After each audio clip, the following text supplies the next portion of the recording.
परम पूज्य गुरुदेव हर क्षण अपने बच्चों के साथ रहते हैं। आइए जानते हैं इस स्मरण में कैसे। पति के रेल सेवा से मुक्त होने के बाद हमने अपना मकान लखनऊ में बनाया। गुरुदेव की कृपा से मकान बहुत शीघ्र ही बन गया। अपने द्वारा बनाए घर में रहने की इच्छा पूर्ण हुई। हम सब बहुत खुश थे। सारी व्यवस्था बन जाने के बाद गृह प्रवेश का कार्यक्रम गायत्री जयंती के दिन तय किया गया।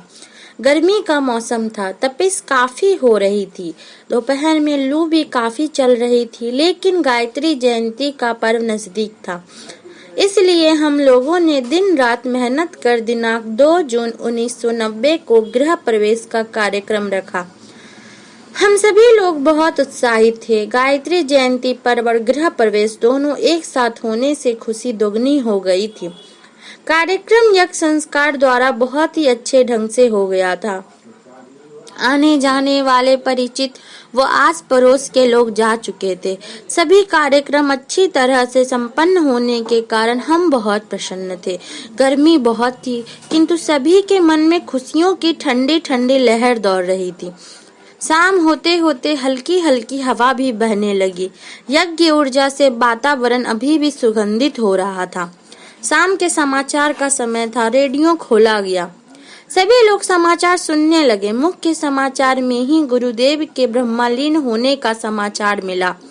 आनंद का वह अवसर पल भर में शोकपूर्ण हो उठा। सभी के मन बहुत व्यथित और व्याकुल थे। मन में ना जाने कितनी आशंकाएं उठ रही थी। आज गृह प्रवेश किया और हमारे गुरुदेव नहीं रहे।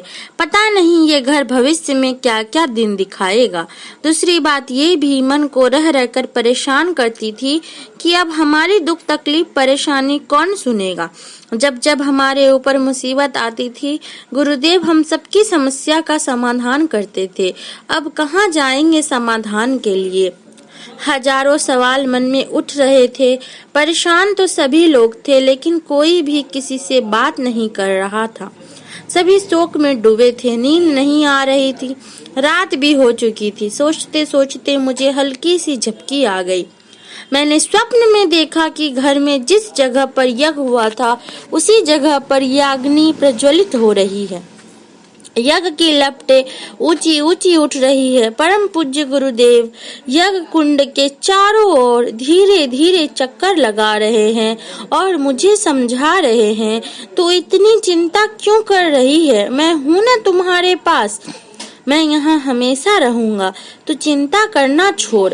अचानक मेरी आंखें खुल गई। आंखों के आगे बार बार वही दृश्य आता रहा। मन में बहुत गलानी हुई कि मैं तो गुरुदेव को केवल शरीर तक ही जानती थी। उसी दिन उनके विराट स्वरूप का ज्ञान हुआ कि गुरुदेव हर समय हर क्षण अपने बच्चों के साथ रहते हैं।